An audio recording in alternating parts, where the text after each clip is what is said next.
जय हिंद दोस्तों, अभी आप एक वीडियो देख रहे हैं जिसमें एक जेएसयू हो सकता है, वार हो सकता है, और ओआईसी ईसीएचएस के सामने जाके बैठा हुआ है और अपना व्यथा बता रहा है कि हमारी आपको जो बैठा है ओआईसी बनाकर, आपकी जिम्मेदारी है कि आप हमारा इलाज कराओ। और दूसरी बात, बहुत सेना के अंदर लगातार बदलाव के साथ आबा revamp brings relief for serving army personal, यानी अब आबा जैसे जो संस्था उसमें सर्विंग आर्मी पर्सनल काम नहीं करेंगे, जैसा कि सेना में एक बहुत बड़ा और सराहनीय बदलाव है।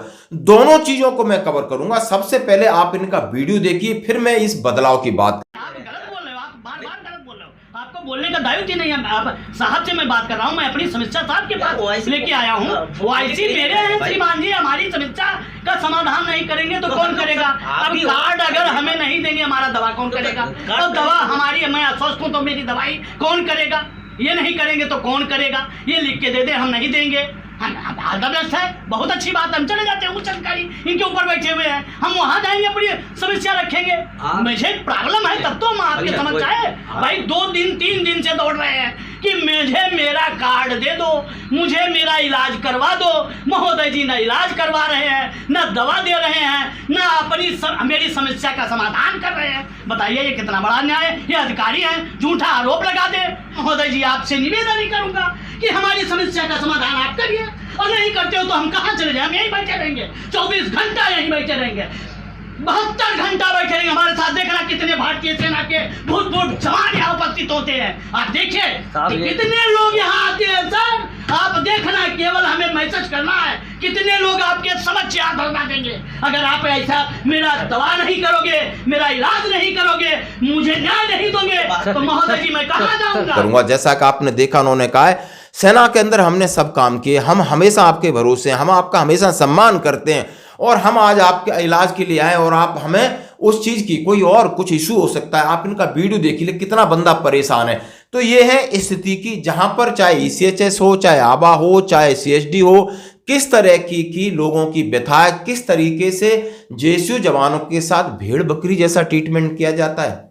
हाँ जी, बिल्कुल सेपरेशन है, बिल्कुल उनको दरकिनार कर करके ऐसे लग रहा है कि कोई एहसान कर रहा है, ऐसे लग रहा है ये लोग घर से दे रहे हैं, बिल्कुल अंदर ह्यूमिलिटी के तहत नहीं करते। कई लोग इस तरीके से इनको बिठाना, मैं तो कह रहा हूं कि ईसीएचएस भले ओआईसी है, इनको एक्स-सर्विसमैन जो अधिकारियों को नहीं बिठाना चाहिए। आप किसी दूसरे अधिकारी को बिठाइए, उसके सामने ये कोई भी खड़ा है तो वो पूर्व सैनिक खड़ा है, उसके सामने कोई भी खड़ा है तो वो एक मरीज खड़ा है, उसका परिवार खड़ा है तो पूर्व सैनिक का परिवार है। वहां ये नहीं है कि ये सिपाही है, नायक है, ये जेएसयू है, ये ऑनरी कैप्टन है, ये कैप्टन है, ये मेजर है, ये जनरल है, कुछ नहीं। यानी वहां पर सबको ट्रीटमेंट एक जैसा होना चाहिए, और इसमें बदलाव की जरूरत है नहीं। ईसीएचएस की इसी तरह फजीयत होती रहेगी।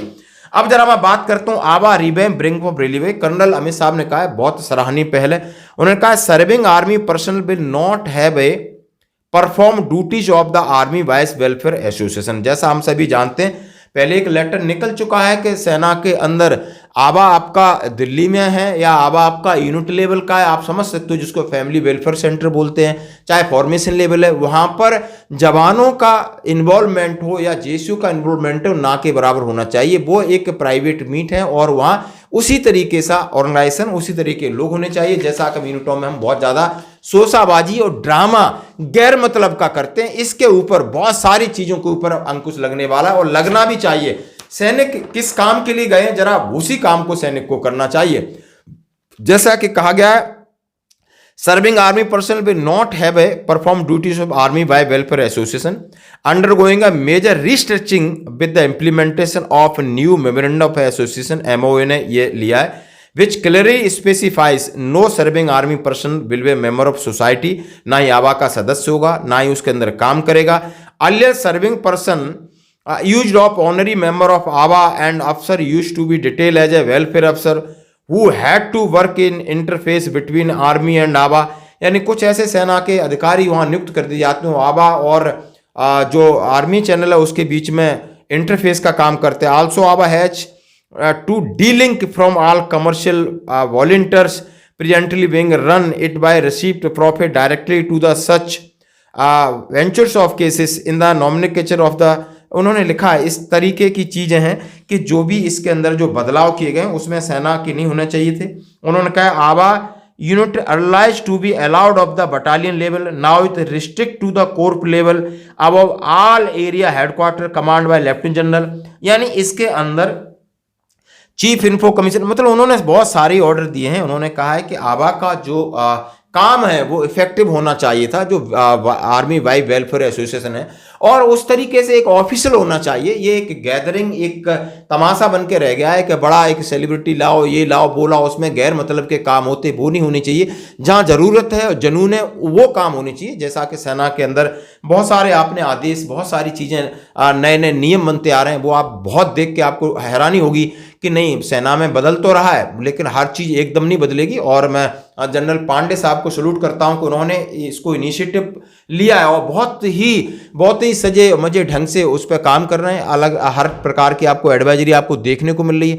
सोशल मीडिया पे जो भी सामने गलत चीज़ आ रही है वो एक्सेप्ट कर रहे हैं, उसमें सुधार भी कर रहे हैं, और आगे आगे सुधार होगा भी, और ये ज़रूरत भी है, और ये इतिहास लिखेंगे ये जनरल साहब, ये पक्की बात है। धन्यवाद।